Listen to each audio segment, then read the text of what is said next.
E vedo che siamo cane, c'è dove conservarli? Sì.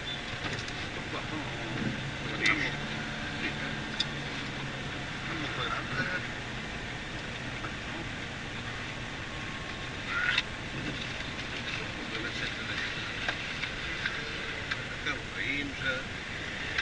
Allora, ti ho fatto vedere in macchina perché c'è la busta. Così la metti direttamente, i sacconi sono 8 e mezzo. Una cosa, Rocco adesso ci rivediamo la prossima settimana, giusto?